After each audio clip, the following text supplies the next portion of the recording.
yang selalu menopang. Tuhan selalu bersyukur, selalu bersyukur. Kau Bapakku yang setia. Baik, apa kabar Bapak Ibu? Haleluya, luar biasa, kita bersyukur ya. Sungguh karena anugerah Tuhan dan karena Tuhan yang terus setia berjalan bersama dengan kita. Dia Tuhan yang ada di depan kita, Dia juga Tuhan yang ada di belakang kita, Dia juga Tuhan ada yang di samping kita, kiri dan kanan kita. Artinya Dia Tuhan yang ada di seluruh kehidupan kita, menolong kita, menopang kita, sehingga kita semua ada sampai pada hari ini yang bersyukur. Katakan amin. Haleluya. Bapak Ibu, siapkan hati dan pikiranmu. Mungkin akan menggoncangkan hati dan pikiranmu pada pagi hari ini, karena tema yang Tuhan berikan bagi saya pada pagi hari ini untuk dikhotbahkan adalah konflik keluarga. Sebenarnya kisi-kisinya udah ada ya, kalau yang berteman di Facebook udah lihat tuh status-status, berapa kata-kata, paragraf. Nah, itu yang ditaruh Tuhan untuk disampaikan gitu ya. Nah, konflik keluarga, kalau ada yang perhatikan itu ada warna yang berbeda. Untuk kata konflik kuning dan kata keluarganya, kata keluarnya jadinya biru. Ya kan? Konflik keluar jadinya keluarga. Gitu kan ya. Nah, atau dalam bahasa Inggris lebih detail, lebih mantap pengertiannya adalah family feud. Feud itu artinya sebuah perselisihan, pertengkaran yang bahkan sampai menahun. Aduh, sampai menahun Bapak Ibu Saudara. Pikirnya saya berdoa biarlah pada pagi hari ini ada kasih Tuhan, ada damai Tuhan menjamah setiap hati kita. Amin. Sebab Natal bicara Natal ya. Sebab Natal bicara mengenai Kristus, Prince of Peace, Raja Damai itu datang. Amin. Saya berdoa biarlah damai Tuhan akan memenuhi setiap hati dan pikiran kita, keluarga kita dimanapun mereka berada, mungkin beribadah bersama ataupun tidak. Biarlah Tuhan yang akan menjamah setiap kita. Bapak Ibu, saya yakin bahwa setiap kita pasti menginginkan keluarga yang damai dan penuh kasih. Yang setuju katakan yes. Tidak ada keluarga yang ingin, oh saya mau keluarga berantem aja, suami istri berantem terus, ya adik kakak berantem terus dengan uncle, paman, tulang, koko, cici,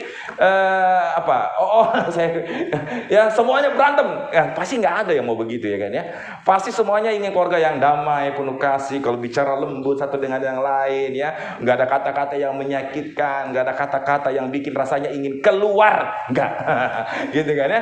Nah, kita pasti inginkan begitu, tetapi Bapak Ibu, faktanya adalah memang di dalam Alkitab sendiri juga memaparkan begitu banyak konflik keluarga. Sesuatu yang mungkin tidak menyenangkan ya. Tapi kita bersyukur bahwa kita punya Tuhan yang Alkitab, yaitu firman Allah, menyajikan seluruh keberadaan hidup manusia apa adanya. Alkitab nggak hanya memaparkan yang baik-baik, yang indah-indah, yang luar biasa, menakjubkan, yang mengagumkan, ya kan ya.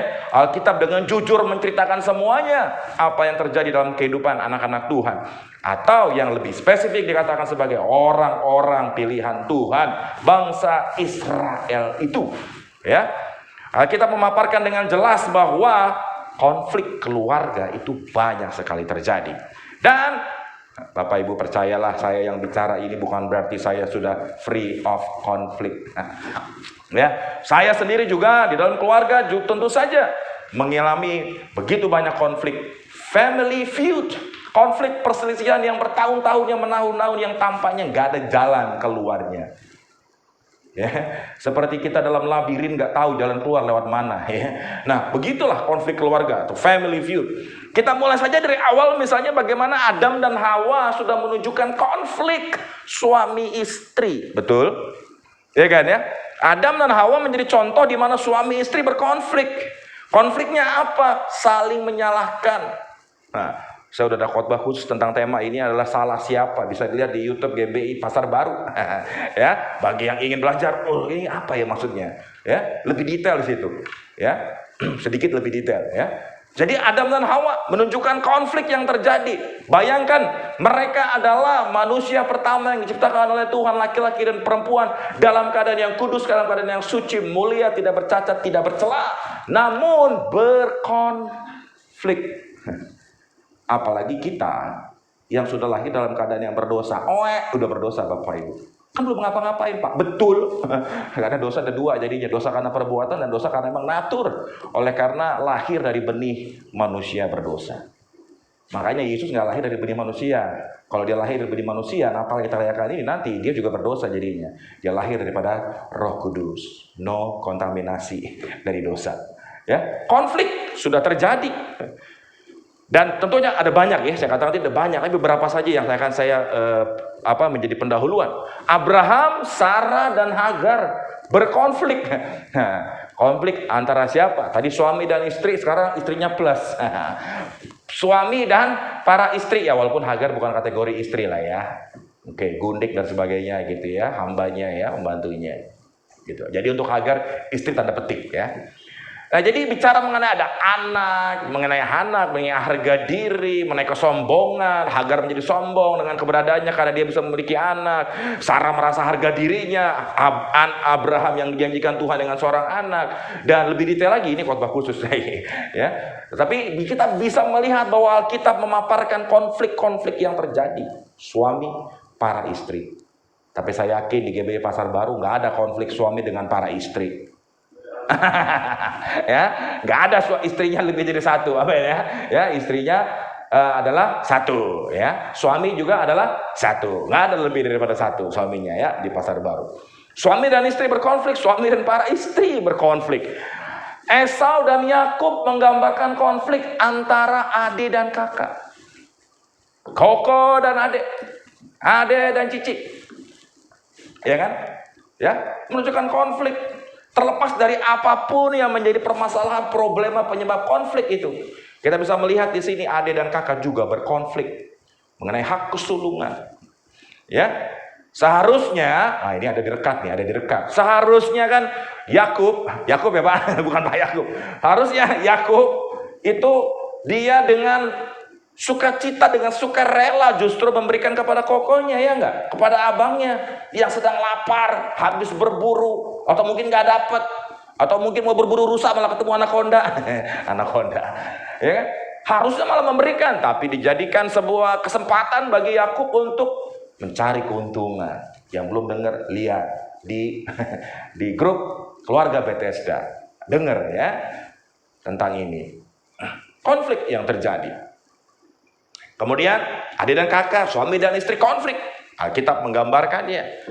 Apalagi Saul dan Daud berkonflik, menggambarkan hubungan mertua dan menantu yang nggak bisa akur, nggak bisa baik hubungannya, ya kan? Berkonflik, masalah iri hati, asumsi, praduga, ya kan? Membuat kesimpulan sendiri, wah Daud berarti nanti akan menggantikan aku. Nggak ada omongan begitu. Dan Tuhan juga nggak ada ngomong begitu sebelum Saul menjadikan dirinya menjadi tidak layak digantikan oleh Tuhan. Sebelumnya kan Saul dijanjikan, engkau dan keturunanmu, dan seterusnya. Akhirnya berpindah kepada Daud. Oke. Jadi kalau yang namanya destined to reign itu, ya bukan berarti akan selama-lamanya kamu akan reign, akan terus berada di posisi yang Tuhan tetapkan. Tuhan tetap mau kau setia dan taat kepada Tuhan, gitu ya. Gitu. Jadi nggak selamanya jadi pemimpin, baca kayak pemimpin terus. Ya nggak bisa kalau nggak sesuai dengan ketetapan Tuhan, ya digantikan juga oleh Tuhan. Kita bisa melihat bagaimana Saul akhirnya digantikan oleh Daud. Konflik mertua dan menantu. Saya nggak tahu Bapak Ibu sedang berkonflik di area yang mana. Apakah suami dan istri, apakah adik dan kakak, apakah mertua dan menantu. Ya, oke. Nah, kemudian Daud lagi. Daud dan Absalom berkonflik. Apa konfliknya? Ini konflik antara orang tua dan anak, bapak dan anak. Oke, mungkin ibu dan anak, iya kan? Mungkin bisa dengan cucu, dan begitu banyak lagi konflik yang terjadi di dalam Alkitab, dan Alkitab menggambarkannya. Jadi Pak Bu, kalau kita mengalami konflik, ya saya mau bilang begini, ya nggak apa-apa. Karena mereka yang di Alkitab pun yang disebut sebagai pilihan Allah juga mengalami konflik, ya kan? Oke, tapi bukan berarti kita jadi orang Kristen yang konflik, ayo mari datang saja kita dengan sengaja akhirnya berkonflik dengan orang lain. Tentu bukan begitu. Ya, kita mesti tahu bahwa konflik bisa terjadi. Ya, oleh karena terlebih lagi kita adalah sudah menjadi manusia-manusia yang berdosa, yang tubuh dosa, ya, yang keinginan dosa, ya, itu ada terus coba untuk menarik kita, mendorong kita untuk melakukannya, ya. Belum lagi dosa-dosa yang inevitable sin. Apa tuh inevitable sin, Pak? Nanti ada episode berikut. Ya. Jadi itulah makanya kita bisa berkonflik dengan manusia. Oke? Ingat sekali lagi, Adam dan Hawa saja dalam keadaan yang kudus, suci, mulia pada saat itu. Oleh karena dosa sudah masuk, akhirnya dia juga bisa berkonflik. Ya. Nah, Daud dan Absalom menggambarkan konflik antara orang tua dan anak. Nah, kita akan belajar, ya, gak apa-apa konflik datang. Memang pasti akan terjadi. Kadang tidak bisa dihindari. Ya, kadang kita sudah tetap baik gitu kan, ya, tetap aja bisa berkonflik. Gitu. Ya kan? Pak, Bu, Bapak Ibu yang mendengarkan khotbah saya ini pun bisa melihatnya dengan benar, bisa juga melihatnya dengan salah. Bisa juga berkonflik di hati Bapak Ibu. Nah bener nih pendeta nih, wah ini pendeta nyinggung gua nih, dia tahu nih pendeta nggak bener, bisa juga begitu. Tapi ada juga bisa yang berkata bahwa puji Tuhan, pendeta pada hari ini mengingatkan saya, menguatkan saya, sehingga saya akan berkemenangan di dalam konflik. Ya kan? Jadi ya memang gak bisa untuk memuaskan semua orang. Yang bisa adalah menyatakan kebenaran saja. Yang setuju katakan amin. Kita akan melihat bagaimana Daud mengatasi konfliknya dengan benar. Ya, sekali lagi tadi yang contoh-contoh tadi bisa punya khotbah sendiri ya. Tapi saya ambil dari Absalom dan Daud saja. Oke, nanti kalau saya ambil empat-empatnya nanti kita bisa pulangnya besok. Repot ya kan ya. Nah, bagaimana Daud mengatasi konflik dengan benar? Ini yang kita mau. Seringkali kita konflik sekedar selesai aja ya enggak? Ya kan? Udah pokoknya selesai. Gitu ya. Nah, pastikan Bapak Ibu Saudara pada pagi hari ini siapkan hatimu. Ya, buka hati seluas-luasnya supaya firman Tuhan dengan kuasa Roh Kudus yang menjamah setiap hati kita sehingga kita menjalani mempersiapkan Natal yang kita rayakan ini dengan hati yang sudah dipulihkan. Yang setuju katakan amin. Haleluya. Nah, bagaimana Daud mengatasi konflik?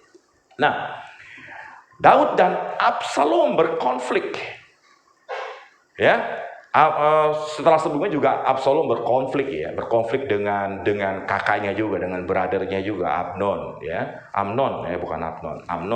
karena masalah adiknya si Absalom, Tamar, yang diperlakukan dengan tidak baik ya. Nah, dan akhirnya Absalom pergi, dan kemudian oleh karena Daud mengasihi Absalom, akhirnya Absalom dipanggil untuk pulang.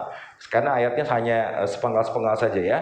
Nanti lebih lengkap bisa dibaca 2 Samuel 15 dan seterusnya 16, 17, 18. Ya, oke, kita nggak baca per detail ayatnya. Ya, nah bagaimana Daud bisa mengatasi konflik ini? Jadi Absalom itu adalah anaknya, dan kemudian apa yang terjadi adalah tunggu, ini kayaknya slide saya agak ngaco ini. Oh iya, betul. Oke ya, jadi Absalom kembali oleh karena Daud memanggilnya ya, dan kemudian diterima, dan setelah bertahun-tahun tentunya ya, panjang juga ya, family feud bertahun-tahun baru balik. Nah, tetapi ketika dia kembali ke Israel, apa yang dia lakukan? Justru dia mencoba untuk menggulingkan ayahnya Daud sebagai raja. Dia berusaha mengambil hati orang Israel supaya dia akhirnya menjadi raja. Ya, sebab itu dikatakan bahwa datanglah seorang mengabarkan kepada Daud, katanya hati orang Israel telah condong kepada Absalom. Jadi Absalom bertindak, dia memberontak kepada papanya, dan dia ingin menjadi raja, dan dia deklarasikan bahwa dirinya adalah raja. Dan hati orang Israel pada saat itu condong kepadanya. Nah, kita tidak menjelaskan mengapa hati orang Israel menjadi condong kepada Absalom. Begitu ya, karena apa? Apa yang salah dengan Daud sehingga mereka lebih memilih Absalom gitu ya. Padahal Daud adalah seorang raja yang luar biasa juga. Nah, tetapi apa yang dilakukan oleh Daud ketika anaknya ini mencoba untuk mengambil tahtanya, apa yang dilakukan? Daud justru melepaskannya. Wah, ini luar biasa ya. Daud justru memilih untuk melepaskannya. Daud justru memilih untuk membiarkannya. Kita lihat apa yang dilakukan oleh Daud. Yang pertama, Daud menyingkir. Ya, di 2 Samuel 15 ayat 14. Dia berkata, kemudian berbicara Daud kepada semua pegawainya, Oke ya, saya nggak baca semuanya ya, supaya waktunya cukup. Oke ya, nanti Bapak Ibu baca lagi sekali lagi. Kemudian berbicara Daud kepada semua pegawainya yang ada bersama-sama dengan dia, bersiaplah, marilah kita melarikan diri. Daud justru memilih untuk melarikan diri dari Absalom. Dia menyingkir. Lalu keluarlah raja dan seluruh orangnya mengiringi dia. Tetap ada orang-orang yang tetap berpihak kepada Daud. Ya, dan mereka keluar, raja dan seluruh orang-orangnya keluar mengiringi dia. Dekat rumah yang terakhir mereka berhenti. Dan karena Daud telah menyingkir, maka Absalom dan seluruh rakyat yang memihak kepada Absalom, ya, orang-orang Israel yang memihak kepada Absalom, sampailah ke Yerusalem, dan Ahitofel ada bersama-sama dengan dia. Nah, kita bisa melihat apa yang dilakukan oleh Daud. Daud justru memilih ketika anaknya berkonflik dengan dia. Ya, jadi ini anak yang berkonflik ya, sebenarnya Daud nggak ada masalah gitu ya, tapi dari anaknya sendiri, dari Absalom sendiri, dia memilih untuk berkonflik begitu kan. Tetapi Daud justru melepaskannya. Dia membiarkan Absalom menguasai Yerusalem. Apa yang dilakukan oleh Daud ini menunjukkan kepada kita bahwa terkadang kita memang tidak harus selalu menghadapinya, mengkonfrontasinya. Kenapa? Karena bagi Daud, bisa back, karena saya nggak kopas lagi ayatnya. Bisa back lagi, Sevi? Thank you so much. Bisa back lagi ke yang ayat ayat 13 tadi, ya ayat 13. Di atasnya satu kali lagi, back satu kali lagi. Ya, hati orang Israel condong. Oh, yang 14. Ya, next. Oh, ada di saya, sorry. Kalau back saya minta tolong. Atau ini bisa back. Oh, ini bisa back ternyata. Sorry.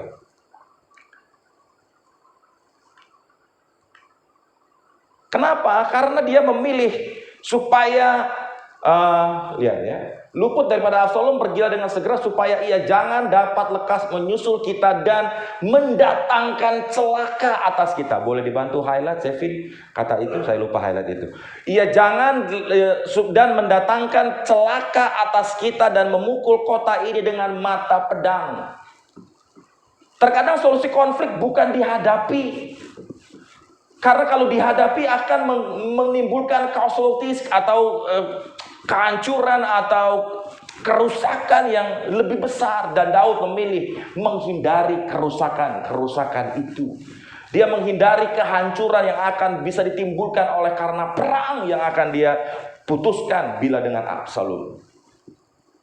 Terkadang konflik solusinya tidak harus langsung dikonfrontasi.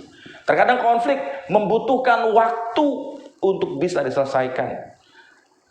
Esau setelah bertahun-tahun akhirnya bisa kembali. Yakub akhirnya bertahun-tahun baru bisa kembali bertemu dengan Esau. Tetapi itu pun Alkitab tidak mencatat hubungan mereka yang selanjutnya. Ishak dan Ismail dicatat mereka akhirnya bersama-sama menguburkan ayah mereka Abraham yang sudah meninggal. Tetapi Alkitab tidak mencatat hubungan mereka yang selanjutnya antara Ishak dan Ismail. Alkitab tidak mencatat hubungan yang selanjutnya antara Yakub dan Esau. Yang justru kita lihat di Alkitab adalah keturunan Esau, yaitu Moab, akhirnya justru berperang dan harus dibasmi oleh Israel ketika mereka keluar dari Mesir. Nggak ideal, tapi terkadang itu yang harus terjadi oleh karena keputusan-keputusan yang salah yang kita buat di dalam mengatasi konflik. Ya, jadi Daud memilih untuk mengalah, meninggalkan. Terkadang kita memilih untuk memenangkan ego kita, memenangkan prestis kita, memenangkan status kita. Tetapi itu juga digambarkan oleh Tuhan Yesus bahwa ketika di Taman Getsemani ia akan ditangkap. Dan kemudian Petrus dengan luar biasa, dengan gagah berani. Jadi di satu sisi Petrus nggak pengecut-pengecut amat, walaupun motivasinya salah. Ketika ia ditangkap dan kemudian dia mengambil pisaunya, pedang ya, kita mengatakan pedangnya, dan kemudian memenggal kepala pasukan yang hendak menangkap itu. Malkus namanya, dipotong kupingnya, gitu ya. Tetapi Tuhan Yesus berkatakan bahwa tidak, kamu harus memasukkan pedangmu itu, bukan kamu harus melawannya dengan pedangmu itu. Justru Tuhan Yesus menyembuhkan Malkus, telinganya kembali normal lagi. Kita bisa melihat terkadang konflik tidak harus dihadapi dengan demikian. Tapi ketika kita menghadapinya langsung, konfrontasi, terkadang sebenarnya niat kita bukan mau mengatasi konflik. Terkadang niat kita sebenarnya adalah ingin menunjukkan bahwa saya yang benar, bahwa saya yang harus benar, gitu ya. Ingin menunjukkan, dan saya menunjukkan bahwa siapa saya, apa yang saya bisa lakukan. Seringkali antara suami dan istri terus berkonflik karena apa? Karena sebenarnya salah satunya adalah ingin menunjukkan saya yang benar, bukan kamu. Mah, kamu salah, mah. Sementara istri bilang, enggak, kamu yang salah. Mah, kamu harus dengerin aku, mah. Pak, kamu yang harus dengerin aku, Pak.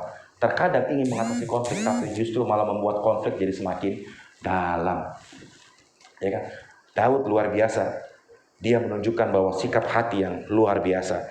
Dia memilih untuk menyingkir. Dia tidak memilih untuk mempertahankan mahkotanya. Dia memilih tidak mempertahankan egonya, prestisnya, siapa dia. Sebagai raja yang berjasa bagi Israel. Bayangkan kalau Daud gak maju pada waktu Goliat menantang seluruh barisan tentara Israel. Habis Israel. Betul? The hero. Aku the hero loh. Papamu the hero loh. Kamu begitu. Dia lepaskan. Amazing. Tapi Absalom berhenti di situ? Absalom gak berhenti di situ. Absalom terus mengejar Daud.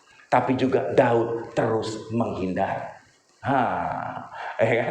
Nah, kita lihat dulu ya. Saya supaya lebih cepat. Berkatalah Ahitofel kepada Absalom, izinkanlah aku memilih 12.000 orang, maka aku akan bersiap dan mengejar Daud pada malam ini juga. Wah, sudah menyingkir, sudah diserahkan Yerusalem, ibu kotanya Israel, sudah diserahkan. Kamu jadi raja, nak, silahkan, nak, ambil mahkota itu, nak. Papa nggak bawa, Papa nggak akan mempertahankannya, nak. Ambil, silahkan. Karena dia memilih untuk kedamaian di dalam keluarganya, dalam hubungannya, daripada terus berperang dengan anaknya. Tampaknya adalah pilihan pengecut, ya kan ya? Tetapi dia memilih itu. Itu amazing. Luar biasa.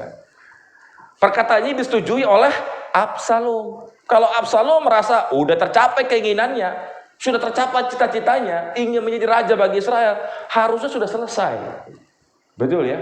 Tapi ternyata cita-citanya nggak cuma itu, karena dia menyetujuinya, walaupun ini bukan datang dari dia. Tapi ini dia setujui, berarti dia juga ada di pemikiran itu ada, keinginan itu juga ada, karena dia menyetujuinya. Dan oleh semua tua-tua Israel yang tidak tahu terima kasih, gitu ya.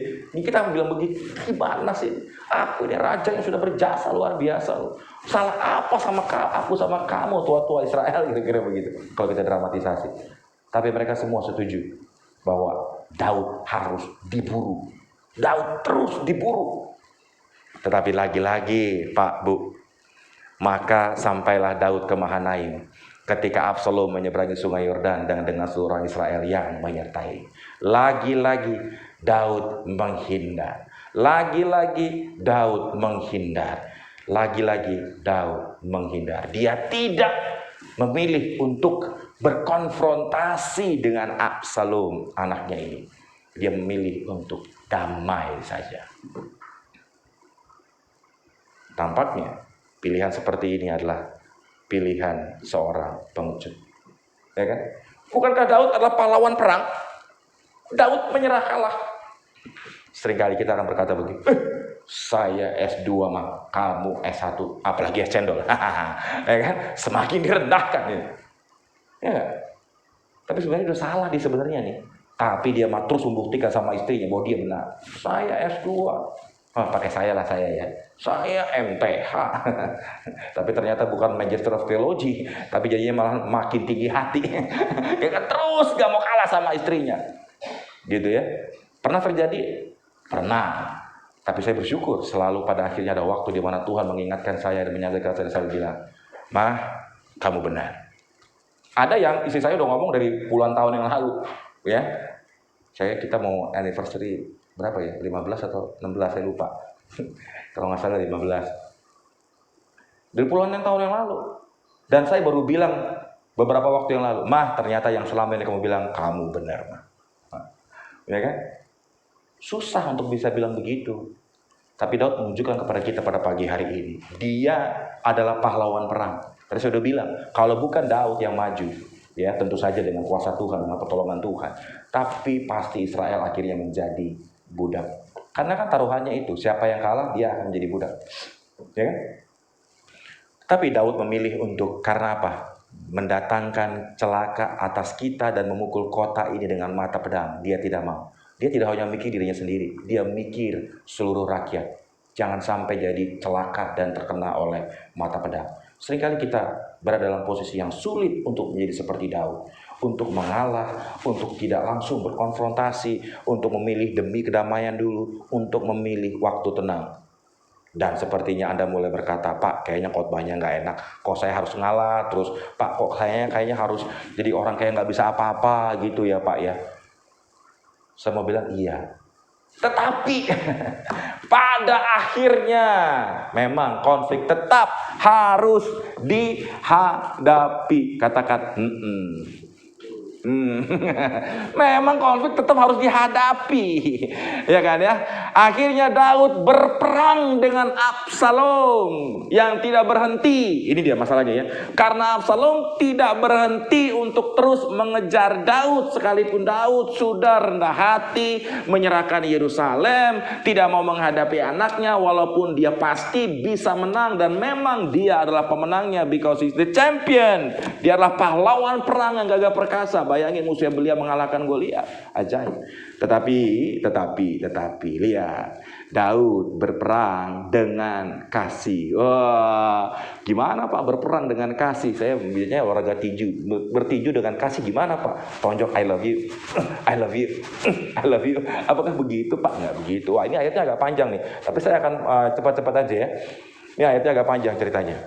Tapi akhirnya Daud siap bertempur. Daud memeriksa barisan tentara yang bersama-sama dengan dia. Kemudian dia mengangkat kepala pasukan 1000 dan kepala pasukan 100 mereka. Jumlah mereka itu outnumber, kalah sebenarnya. Oleh karena pasukan Absalom lebih banyak. Tetapi lihat apa yang terjadi. Lihat apa yang terjadi. Daud berperang dengan kasih. Ajaib nih, luar biasa nih. Dan raja memerintahkan kepada Yoab, kepada Abisai dan kepada Itai, demikian, perlakukanlah Absalom orang muda itu dengan lunak karena aku. Wow. Daud menunjukkan kepada kita, ya, konfrontasi pasti kadang tidak bisa dihindari, tetapi ada satu motivasi, ada satu hati yang Daud mau nyatakan pada kita pada pagi hari ini. Walaupun saya mengkonfrontasi masalah ini dengan kamu, itu tidak akan mengubah status aku mengasihi kamu. Nah, bukan mengatasi konflik, menghadapi konflik dengan status hati yang aku membenci kamu, aku ingin menghancurkan kamu, aku ingin menghabiskan kamu, bukan. Dia menghadapi konflik dengan sikap hati yang I love you. Wow. Ini dia, Pak, Bu, gak mudah untuk mengatasi konflik dengan kasih. Saya sudah pernah saksikan bagaimana saya mengatasi konflik dengan istri dengan kasih. Dan akhirnya kerendahan hati dengan berkata, "Mom, honey, I love you." Tapi gimana Pak, begini-begini, I love you, udah. Itu yang paling penting di antara kita. Asik. Ya kan? Dan seluruh tentara mendengar. Jadi nggak ada yang nggak tahu. Semuanya tahu pesan Daud di dalam berperang. Ya, dengan ketika dia memberi perintah itu kepada semua kepala pasukan mengenai Absalom. Bicara kepada kepala pasukan, tapi semua orang mendengar. Dan tentara Israel terpukul kalah di sana oleh orang-orang Daud. Iyalah, pasti tentara terbaik yang bergabung sama Daud. Iya nggak? Ya kan? Ya. Seorang yang luar biasa. Dan kadang memang tidak terhindarkan ya, pertumpahan darah yang dahsyat. Terkadang memang kalau konflik dikonfrontasi memang tidak bisa dihindarkan, akan terjadi kehancuran demi kehancuran. Pasti akan ada yang rusak. Hati yang rusak, hati yang terluka, pasti akan ada. Itu pasti akan ada. Tapi terkadang memang kita harus sampai pada tahap itu memang. Tetapi kita bisa melihat bahwa itu adalah di tahap terakhir yang dilakukan oleh Daud. Bukan Daud langsung menjadi pilihan pertama dia mengkonfrontasi dan menghajar Absalom, tidak. Tapi karena memang harus pada akhirnya Daud tetap menghadapinya. 20.000 orang. Inilah yang tidak diinginkan oleh Daud. Saudara sendiri, rakyat sendiri. Akhirnya 20.000 orang tewas. Bukan jumlah yang kecil. Ya kan? Ya. Dan apa yang terjadi? Ya, oleh karena ketidaktaatan, pemberontakan, tentu Tuhanlah sebenarnya yang menjadi pembalasnya. Apa yang terjadi? Sungguh tidak dapat dimengerti. Pada akhirnya bahwa Absalom itu menunggangi Bagal, dan ketika Bagal itu lewat di bawah jalinan dahan-dahan pohon terbantin yang besar, tersangkutlah kepalanya pada pohon. Bingung ya, bagaimana bisa terjadi seperti itu? Saya yakin itulah kedaulatan Tuhan. Ya, lanjut saja. Dan kemudian Absalom terpukul kalah, dan kemudian orang itu berkata kepada Yoab, sekalipun aku mendapat 1000, karena ini tentaranya disuruh untuk membunuh Absalom ya. Sekalipun aku mendapat 1000 shikal perak di telapak tanganku, takkan aku menjamah anak raja itu. Kenapa? Karena tadi Daud sudah kasih ultimatum, Daud sudah kasih announcement, pengumuman, jangan ya Absalom, jangan dijamah, perlakukanlah dia dengan lunak. Itu maksudnya Absalom jangan dia papain, tangkap aja hidup-hidup, dalam keadaan baik, dalam keadaan sehat, tetap ganteng dia. Karena kita mengatakan Absalom itu ganteng, gitu ya. Kayak siapa ya di sini ya? Ya, ganteng luar biasa, gitu ya. Perlakukan dengan baik, gitu ya. Makanya nggak mau prajurit ini ya. Sebab di depan telinga kamilah raja memberi perintah kepadamu dan kepada Abisai dan kepada Itai, lindungilah Absalom orang muda itu, ya kan? Karena Daud sendiri katanya. Bisa dibantu next, Kevin? Nggak bisa next. Nah, ya. Dan Daud harap-harap cemas ya. Adapun Daud duduk setelah berperang ya, akhirnya mereka terpukul kalah ya. Saya langsung lanjut aja. Berserulah penjaga memberitahu raja, berkata, jika seorang diri maka ia kabar yang baik disampaikannya sementara orang itu mendekat. Masih belum bisa lagi, Syafin? The next saja. Ya, langsung saja deh ke 32. Tetapi bertanyalah raja kepada orang Ethiopia itu. Dia nggak bertanya sekedar bagaimana peperangannya, kita menang apa enggak, kita berhasil apa enggak, kita bisa menduduki Yerusalem lagi apa enggak, saya mau jadi raja lagi nih, saya mau pakai mahkota lagi nih. Enggak, Pak, Bu. Yang ditanyakan adalah Absalom. Dia bertanya, selamatkah Absalom? Wah, ini luar biasa. Apa yang menjadi hati Daud, fokus Daud, bukan kemenangannya, bukan kemenangan atas konfliknya, tapi memenangkan hati anaknya. Luar biasa. Ini suatu pelajaran bagi kita. Seringkali konflik bisa dimenangkan oleh kita, tetapi kita kalah dalam hubungan dengan orang kita berkonflik.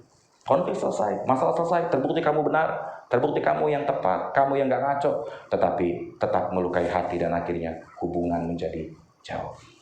Sungguh luar biasa. Masih ada banyak ayatnya lagi. Ya, Daud menangis oleh karena anaknya. Dia berkata, anakku Absalom, anakku Absalom, anakku Absalom. Dia bukan oh tahtaku, oh tahtaku, oh tahtaku, bukan. Tetapi Absalom yang menjadi fokus hatinya. Ya, kalau aku mati menggantikan engkau, Absalom anakku, dia lebih memilih dia yang mati. Dan pada hari itulah kemenangan menjadi perkabungan. Sebuah kemenangan sudah dirayakan, celebration, tetapi tidak terjadi karena justru dia kehilangan Absalom, anaknya yang dikasihi. Mari teman-teman pemusik,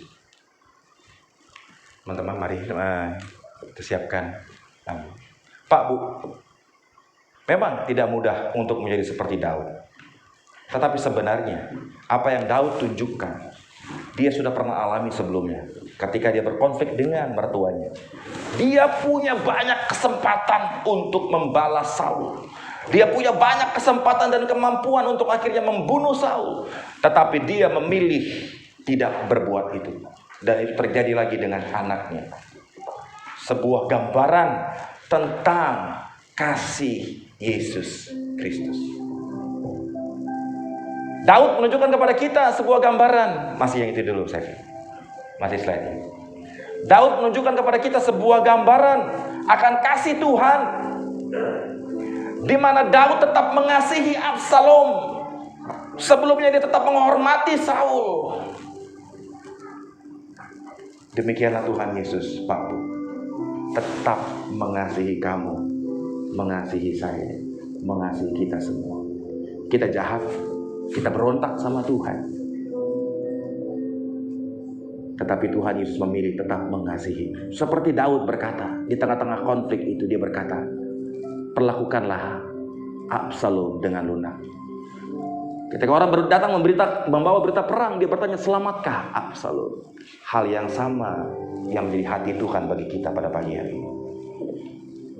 Bukankah Tuhan juga selalu menunjukkan bahwa ketika iblis mencoba untuk menghancurkan Ayub, Tuhan berkata, sayangkanlah nyawanya, perlakukanlah dia dengan lunak.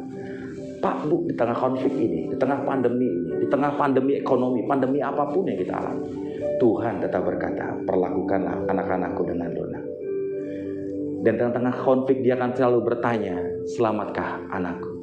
Dan sekalipun kita memberontak, dia tetap Tuhan yang mengasihi, seperti Daud yang tetap mengasihi anaknya. Mari Pak, Bu, bangkit berdiri. Biarlah pada pagi hari ini dalam menyambut Natal, biarlah kasih Tuhan memenuhi hati kita, sehingga kita menghadapi konflik dengan kasih, mengkonfrontasi konflik dengan kasih. Boleh saya fin liriknya? Biarlah kasih mengalir. Selalu bersyukur, selalu bersyukur. Kau Tuhan yang setia, yang selalu